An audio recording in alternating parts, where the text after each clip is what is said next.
ಈಗ ಇನ್ನೊಂದು ವಿಧಾನಸಭಾ ಕ್ಷೇತ್ರ, ಅದು ಬೆಂಗಳೂರು ಸೌತ್, ಬೆಂಗಳೂರು ದಕ್ಷಿಣ ವಿಧಾನಸಭಾ ಕ್ಷೇತ್ರ. ಇದು ಕೂಡ ಬೆಂಗಳೂರು ಗ್ರಾಮಾಂತರ ಲೋಕಸಭಾ ಕ್ಷೇತ್ರದೊಳಗೆ ಬರುತ್ತೆ. ಇಲ್ಲಿ ಬಿಸಿಲು ಜಾಸ್ತಿ ಅಲ್ವಾ, ಸೊ ಹಾಗಾಗಿ ಇಲ್ಲಿ ಜನ ಎಳ್ನೀರೆಲ್ಲ ಕುಡಿತಾ ಇದ್ದಾರೆ. ಸರ್ ನಮಸ್ತೆ. ಏನ್ ಸರ್ ಈ ಸಲ ಯಾರು ಗೆಲ್ತಾರೆ ಬೆಂಗಳೂರು ಗ್ರಾಮಾಂತರ? ನೋಡ್ಬೇಕು ಸರ್, ಇದೆ ಅಲ್ಲಿ ತಪ್ಪಾಗಿದ್ದಿಲ್ಲ, ಇಬ್ರು ಇದ್ದಾರೆ. ಯಾರು ನಿಂತಿದ್ದಾರೆ ಅಂತ ಗೊತ್ತಾಯ್ತಾ? DK ಸುರೇಶ್ ಅವರು ಮತ್ತೆ ಮಂಜುನಾಥ್ ಅವರು. ಗೊತ್ತಾಗ್ಬಿಟ್ಟಿದೆ. ಈಗ ಫೈಟ್ ಇದೆಯಾ ಈ ಸಲ? ಇದೆ ಸರ್. ಫೈಟ್ ಯಾಕೆ ಫೈಟ್ ಆಗುತ್ತೆ ಈ ಸಲ? ಅಂದ್ರೆ ಒಳ್ಳೊಳ್ಳೆ ಕೆಲಸಗಳು ಮಾಡಿದ್ದಾರೆ, ಅದಕ್ಕೋಸ್ಕರ ಯಾರು ಗೆಲ್ಬೋದು ಈ ಸಲ? ಇಲ್ಲಿ ಈ ಕ್ಷೇತ್ರದಲ್ಲಿ ನಮ್ಮ ಸುರೇಶ್ ಅಣ್ಣವ್ರು ಗೆಲ್ಬೋದು. ಇನ್ನು ಅವರು ಮಂಜುನಾಥ್ ಅವ್ರನ್ನ ಸ್ವಲ್ಪ ಗೊತ್ತಾಗಬೇಕು ಅಲ್ಲ ಜನರಿಗೆ. ಈಗ BJP JDS ಮೈತ್ರಿ ಮಾಡ್ಕೊಂಡಿದೆಯಲ್ಲ, ಅದೇನಾದ್ರೂ ವರ್ಕೌಟ್ ಆಗುತ್ತಾ? ಏನೋ ಸರ್ ಗೊತ್ತಿಲ್ಲ. ಪ್ರಧಾನಿ ಯಾರಾಗಬೇಕು? ಪ್ರಧಾನಿ ನರೇಂದ್ರ ಮೋದಿ ಇದ್ದಾರೆ. ಇವಾಗ ಯಾವುದು ರಾಹುಲ್ ಗಾಂಧಿ ಅವರು ನೋಡ್ಬೇಕು ಸರ್. ಅದನ್ನ ಗ್ಯಾರಂಟಿಗಳು ಹೆಂಗೆ ವರ್ಕೌಟ್ ಆಗಿದೆಯಾ? ಆ ಥರ ಏನಿಲ್ಲ ಸರ್. ಅಲ್ಲ, ಈಗ ಸರ್ಕಾರ ಗ್ಯಾರಂಟಿ ಕೊಟ್ಟಿದಾವಲ್ಲ, ಅದೇನಾದ್ರು ವರ್ಕೌಟ್ ಆಗ್ತಾವೆ? ಜನಕ್ಕೆ ಸಿಕ್ಕಿದೆಯಾ? ಸಿಕ್ಕಿದೆ. ನಿಮಗೆಲ್ಲ ಸಿಗ್ತಾ ಇದೆ? ನಿಮಗೆಲ್ಲ ಸಿಗ್ತಾ ಇದೆ. ಸರ್ ನಮಸ್ತೆ. ನಮಸ್ಕಾರ ಸರ್. ಏನ್ ಸರ್ ಈ ಸಲ ಯಾರು ಗೆಲ್ತಾರೆ? ಸುರೇಶ ಗೆಲ್ಬೋದು ಸರ್. ಯಾರು ನಿಂತಿದ್ದಾರೆ ಅವ್ರ ಅಪೋಸಿಟ್ ಗೊತ್ತಾಯ್ತಾ? ಗೊತ್ತು, ಡಾಕ್ಟರ್ ಮಂಜುನಾಥ್, ದೇವೇಗೌಡ ರಳಿಯ ಗೊತ್ತೈತೆ. ಅಂದರೆ ನಮ್ಮ ಸಪೋರ್ಟ್ ಮಾತ್ರ ಸುರೇಶ್ಗೆ. ಯಾಕೆ DK ಸುರೇಶ್ ಅವರೇ? ಯಾಕೆಂದರೆ ಒಳ್ಳೊಳ್ಳೆ ಕೆಲಸ ಮಾಡಿಕೊಟ್ಟಿದ್ದಾರೆ. ಪರವಾಗಿಲ್ಲ, ಒಳ್ಳೆ ವ್ಯಕ್ತಿ. ಕಾಂಗ್ರೆಸ್ ಸರ್ಕಾರ ಬರಬೇಕು. ಡಾಕ್ಟರ್ ಮಂಜುನಾಥ್ ಅವರು ಪಾಪ ಒಳ್ಳೆ ಜನ, ನೋಡಬೇಕು ಏನಾಗುತ್ತೋ ಎಂತ. ಒಟ್ಟಿಗೆ ನಮ್ಮ ಸಪೋರ್ಟ್ ಅಂತೂ ಕಾಂಗ್ರೆಸ್ಗೆ ಸರ್. ಪ್ರಧಾನಿ ಯಾರಾಗಬೇಕು? ಪ್ರಧಾನಿ ನೋಡ್ಬೇಕು, ಅವರು ಕಾಂಗ್ರೆಸ್ ಬಹುಮತ ಬಂದ್ರೆ ಯಾರು ಆಗ್ತಾರೋ ಅದು ಯಾರಿಗೆ ಗೊತ್ತೈತೆ. ನಿಮ್ಮ ಪ್ರಕಾರ ಯಾರಾಗಬೇಕು? ರಾಹುಲೇ ಆಗ್ಬೋದು. ಗ್ಯಾರಂಟಿಗಳೆಲ್ಲ ಸಿಕ್ಕಿದಾವ? ಸಿಗ್ತಾಯಿದೆ ಸರ್. ಸಿದ್ದರಾಮಯ್ಯ ಸರ್ಕಾರದಲ್ಲಿ ಏನು ತೊಂದರೆ ಇಲ್ಲ, ಎಲ್ಲ ನೀಟಾಗಿ ನಡ್ಕೊಂಡು ಹೋಗ್ತಾ ಐತೆ. ಆಗತ್ತೆ. ಸರ್ ನಮಸ್ತೆ. ನಮಸ್ಕಾರ. ಏನು ಸರ್ ಈ ಸಲ ಯಾರು ಗೆಲ್ತಾರೆ ಎಲೆಕ್ಷನ್? ಯಾರು ಈಗ ಹೆಂಗಸ್ರ ಮನಸ್ಸಿನಾಗ ಏನಿದೆ ಅಂತ ಗೊತ್ತಿಲ್ವಲ್ಲ ಸರ್. ಗ್ಯಾರಂಟಿಗಳೆಲ್ಲ ಹೆಂಗಸ್ರಿಗೆ ಹೋಗ್ತದೆ, ಅವ್ರು ಯಾರಿಗೆ ಹಾಕ್ತಾರೆ ಅಂತ ನಮಗೆ ಗೊತ್ತಾಗಲ್ಲ. ಇಲ್ಲಿ ಬಂದ್ರೆ ನೋಡಿ ಪಾಯಿಂಟಿಗೆ. ಈಗ ಗಂಡ ಹೆಂಡತಿ ಅಂದಮೇಲೆ ಹೆಂಡತಿ ಮನಸ್ಸೊಳಗೆ ಏನೈತೆ ನಮಗೆ ಗೊತ್ತಾಗಲ್ಲ. ಅವೆಲ್ಲ ಅವು ಯಾರಿಗೆ ಹಾಕ್ತಾರೋ, ನಾವು ಯಾರಿಗೆ ಹಾಕ್ತೀವೋ, ಯಾರು ಅದೇ ಕನ್ಫ್ಯೂಸಲ್ಲಿ ಐತೆ ಸರ್ಕಾರ. ಈಗ ಕನ್ಫ್ಯೂಸಲ್ಲಿ ಇದೆ. ಹೆಂಡತಿ ಒಂದ್ ಕಡೆಗೆ ಹೋಗ್ಬೋದು, ಗಂಡ ಒಂದು ಕಡೆ ಹೋಗ್ಬೋದು. ಅದೇ ಈಗ ಪ್ರಶ್ನೆ ಆಗಿರೋದು. ಗೊತ್ತಾಗಲ್ಲ ಯಾರು ಹಾಕ್ತಾರೋ ಏನು. ಈಗ ಗ್ಯಾರಂಟಿ ಹೆಂಗ್ಸಿಗೆ ಲೇಡೀಸಿಗೆ ಕೊಡ್ತಾ ಇದ್ದಾರೆ. ಅವರು ಈಗ ಲೇಡೀಸ್ ಮನಸ್ಸು ಹೆಂಗೆ ಗೊತ್ತಲ್ಲ, ಅವ್ರ ಮನಸ್ಸು ಅರ್ಥ ಮಾಡ್ಕೊಳಕ್ಕಾಗ. ನಿಮ್ಮ ಮನಸ್ಸು ಏನು ಹೇಳುತ್ತೆ? ನಮ್ಮದು ಕಾಂಗ್ರೆಸ್ಸೇ ಬರಬೇಕು ಅಂತ ಆಸೆ ಸರ್. ನಿಮ್ದು ಕಾಂಗ್ರೆಸ್? ಹಾಂ. ಯಾರು ಗೆಲ್ತಾರೆ ಇಲ್ಲಿ? ಇಲ್ಲಿ DK ಸುರೇಶ್ ಅವರೇ. ಪ್ರಧಾನಿ ಯಾರಾಗಬೇಕು? ಪ್ರಧಾನಿ ಅವರು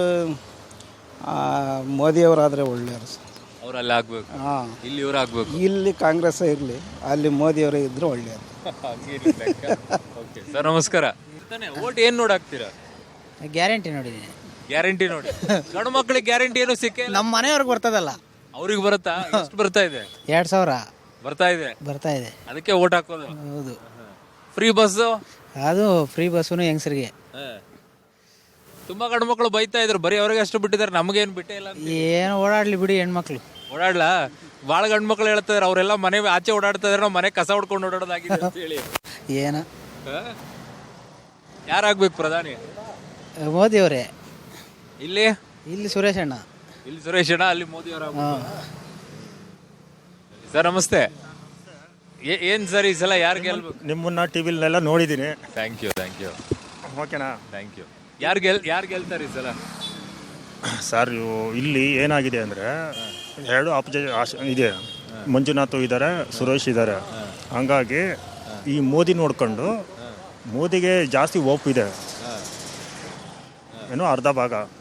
ಹಂಗಾಗಿ ನನಗೆ ಮಂಜುನಾಥ ಗೆಲ್ಬಹುದು ಅಂತ ನಮ್ಮ ಅನಿಸಿಕೆ. BJP JDS ಮೈತ್ರಿ ಆಗಿದೆಯಲ್ಲ, ಅವ್ರಿಗೆ ಲಾಭ ಆಗುತ್ತಾ ಕಾಂಗ್ರೆಸ್ಗೆ ಲಾಭ ಆಗುತ್ತಾ? BJPಗೆ ಲಾಭ ಆಗುತ್ತೆ ಮೈತ್ರಿ ಆಗಿತ್ತು. ಈ ಗ್ಯಾರಂಟಿಗಳು ತುಂಬಾ ಒಳ್ಳೇದಾಗಿದೆ ಅಂತಾರೆ. ನಾನು ಎಂಪ್ಲಾಯಿನೇ, ಹಂಗಾಗಿ ಯಾವ ಗ್ಯಾರಂಟಿನೂ ನಮಗೆ ಯಾವುದೂ ಸಿಕ್ಕಿಲ್ಲ, ನಮ್ಮ ಫ್ರೆಂಡಿಗೂ ಸಿಕ್ಕಿಲ್ಲ ಎಲ್ಲೂ. ಹಂಗಾಗಿ ಸುಮ್ಮನೆ ಮಾತಾಡ್ಬೋದು ಜನ ಅಷ್ಟೇ. ಹಂಗಾಗಿ ಯಾವುದು ಒಳ್ಳೇದು ಇರುತ್ತೆ ಅದನ್ನ ಕೆಲಸ ನಾವು ಮಾಡ್ಕೊಂಡು ಹೋಗೋಣ ಅಲ್ವಾ. ಮೋದಿನೇ ಈ ಸಲ ಆಗೋದು ಅಂತ ನಮ್ಮ ಇದು ಗ್ಯಾರಂಟಿ. ಮಾತಾಡ್ತೀನಿ. ಯಾರು ನಮಸ್ತೆ. ಯಾರನ್ನ ನೋಡಿ ಓಟ್ ಹಾಕ್ತೀರಾ ಈ ಸಲ? ಈ ಸರಿ ಅವರು ಮಂಜುನಾಥ್ ಅವ್ರಿಗೆ ಓಟ್ ಹಾಕ್ಬೇಕು ಅನ್ಕೊಂಡಿದ್ದೀವಿ. ಡಾಕ್ಟರ್ ಮಂಜುನಾಥ್. ಡಾಕ್ಟರ್ ಯಾಕೆ ಡಿ ಕೆ ಸುರೇಶ್ ಅವರು ಇಲ್ಲ? ಡಿ ಕೆ ಸುರೇಶ್ ಅವರು ಅಂದರೆ ಅಭಿವೃದ್ಧಿ ಇಲ್ಲಲ್ಲ. ಇಷ್ಟು ವರ್ಷದಿಂದ ಅಭಿವೃದ್ಧಿ ಮಾಡಿಲ್ಲ. BJP ಸರ್ಕಾರ ಬಂದಾಗಿಂದ ಅಭಿವೃದ್ಧಿ ನಡೀತಿದೆ, ಮೋದಿಯವರು ಬಂದಾಗಿಂದ ಅಭಿವೃದ್ಧಿ ನಡೀತಿದೆ. ಯಾಕಂದರೆ ಈ ಸರಿ ಇವ್ರನ್ನ ಮಂಜುನಾಥ್ ಅವ್ರನ್ನ ಆಯ್ಕೆ ಮಾಡಿದ್ದೀವಿ. ಅವ್ರನ್ನೇ ಆಯ್ಕೆ ಮಾಡ್ತೀರಾ? ಆಯ್ಕೆ ಮಾಡಿದ್ವಿ. ಈಗ ಗ್ಯಾರಂಟಿಗಳು ತುಂಬಾ ಎಫೆಕ್ಟ್ ಆಗುತ್ತೆ, ಮಂಜುನಾಥ್ ಅವ್ರಿಗೆ ಕಷ್ಟ ಆಗುತ್ತೆ ಅಂತಾರೆ.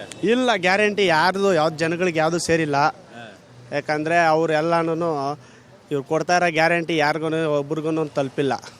ಎಲ್ಲ ಸುಳ್ಳು ಸರ್ಕಾರ ಹೇಳಿರೋದು, ಎಲ್ಲ ಸುಳ್ಳು ಹೇಳ್ಕೊಂಡು ರಾಜಕೀಯ ಮಾಡ್ತಾ ಇದ್ದಾರೆ. ತುಂಬಾ ಜನಕ್ಕೆ ಸಿಕ್ಕಿದೆ ಅಂತಾರಪ್ಪ. ಯಾರಿಗೆ ಸಿಕ್ಕಿದೆ? ಇವಾಗ ನಮ್ಮ ಮನೇಲಿ ಯಾರಿಗೂ ಸಿಕ್ಕಿಲ್ಲ. ನಿಮ್ BPL ಕಾರ್ಡ್ ಇದೆಯಾ? ನಮ್ಮದು BPL ಕಾರ್ಡ್ ಇದೆ. ಎಲ್ಲಿರೋರ್ಗೆ ಯಾರಿಗೂ ಸಿಕ್ಕಿಲ್ಲ. ಬಂದಿಲ್ಲ ಏನು? ಯಾರಿಗೂ ಏನು ಬಂದಿಲ್ಲ. ಸೊ ಬಂದಿದ್ರೆ ಸಪೋರ್ಟ್ ಬೇರೆ. ಬಂದಿದ್ರೇನ ಸಪೋರ್ಟ್ ಮಾಡ್ತಾ ಇರ್ಲಿಲ್ವಾ? ಸರ್ ನಮಸ್ಕಾರ. ನಮಸ್ಕಾರ ಸರ್. ಏನ್ ಸರ್ ಈ ಸಲ ಎಲೆಕ್ಷನ್? ಸರ್ ಈ ಸಲ ಎಲೆಕ್ಷನ್ನು ತುಂಬ ಜೋರಾಗಿದೆ. ನಾನು ಕರ್ನಾಟಕ ಜನತೆ ಮನವಿ ಮಾಡ್ಕೊಳ್ತೀನಿ ಅಂದರೆ ಯಾರಿಗಾದರೂ ಓಟ್ ಹಾಕಿ ಸ್ವಲ್ಪ ಯೋಚನೆ ಮಾಡಿ, ಬಡವರ ಮಕ್ಕಳಿಗಾಗಿರಲಿ, ಎಜುಕೇಷನ್ ಮೇಲೆ ಯಾರು ಕೆಲಸ ಮಾಡ್ತಾರೆ ಅಂಥವ್ರಿಗೆ ಓಟ್ ಹಾಕಬೇಕು. 40 ರೂಪಾಯಿ ಇದ್ದಿದ್ದು sir gas rate, auto gas rate 40 ರೂಪಾಯಿ ಇದ್ದಿದ್ದು, ಇವತ್ತು 66 ರೂಪಾಯಿ ಆಗಿದೆ. ಏರ್ಗಣ ಇದೆ, ಕೆಳಗಡೆ ಬರ್ತಾ ಇಲ್ಲ. ಗ್ಯಾರಂಟಿ ವಿಚಾರದಲ್ಲಿ ನೋಡಿ 2,000 ರೂಪಾಯಿ ಬರ್ತಾ ಇದಲ್ವಾ? ನಾನು ನನ್ನ 10 ವರ್ಷ ಆಗಿದೆ ನನಗೆ ಮದುವೆ ಆಗಿ, ಇವತ್ತವರೆಗೂ ನನ್ನ ಹೆಂಡತಿಗೆ ಒಂದು ಫೋನ್ ಈಸ್ಕೊಟ್ಟಿಲ್ಲ. ಈ ಸಲ 2,000ದಿಂದ ಫೋನ್ ಈಸ್ಕೊಂಡಿದ್ದಾರೆ. ನನ್ನ ಹೆಂಡತಿ ಒಂದು ಫೋನ್ ಈಸ್ಕೊಂಡಿದ್ದಾರೆ. ಇಲ್ಲಂದಿಲ್ಲ, ನಿಜ ಹೇಳ್ತಾ ಇರೋದು. ಯಾರು ಕೊಟ್ಟಿದ್ದಾರೆ, ಯಾರು ಒಳ್ಳೇದು ಮಾಡ್ತಾರೆ, ಒಳ್ಳೇದಾಗಲಿ. ಎಸ್ ನೋಡಿ, ಗ್ಯಾರಂಟಿ ಕೆಲವರಿಗೆ ಅನುಕೂಲ ಆಗಿದೆ. ನೋಡದೇ ಇರೋದನ್ನೆಲ್ಲ ವಸ್ತುಗಳನ್ನು, ಮೊಬೈಲ್ ತೊಗೊಳದೇ ಇರೋರೆಲ್ಲ ತೊಗೊಳ್ತಿದ್ದೀವಿ, ನಮಗೊಂದಿಷ್ಟು ಅನುಕೂಲ ಆಗಿದೆ ಅಂತ ಹೇಳ್ತಾ ಇದ್ದಾರೆ. ಸೊ ಹೀಗೆ ಕೆಲವರಿಗೆ ನಮಗೆ ಸಿಕ್ಕಿಲ್ಲ ಅನ್ನುವಂಥ ಕೋಪ ಇದೆ, ಕೆಲವ್ರಿಗೆ ಸಿಕ್ಕಿದೆ, ಖುಷಿ ಇದೆ ಅಂತ ಹೇಳ್ತಾ ಇದ್ದಾರೆ. ಡಿಫ್ರೆಂಟ್ ಆದಂಥ ಒಪಿನಿಯನ್ ಒಬ್ಬೊಬ್ಬರು ಜನರದ್ದು ಬರ್ತಾ ಇದೆ. ನೋಡೋಣ, ಇನ್ನೊಂದಿಷ್ಟು ಜನರನ್ನು ಮಾತನಾಡಿಸೋಣ. ಹೇಗೆ ಚುನಾವಣೆಯ ಮೇಲೆ ಇವೆಲ್ಲವೂ ಕೂಡ ಪರಿಣಾಮಗಳು ಬೀರುತ್ತೆ, ಯಾರನ್ನು ಆಯ್ಕೆ ಮಾಡ್ತಾರೆ ಅನ್ನೋದನ್ನು ಬನ್ನಿ.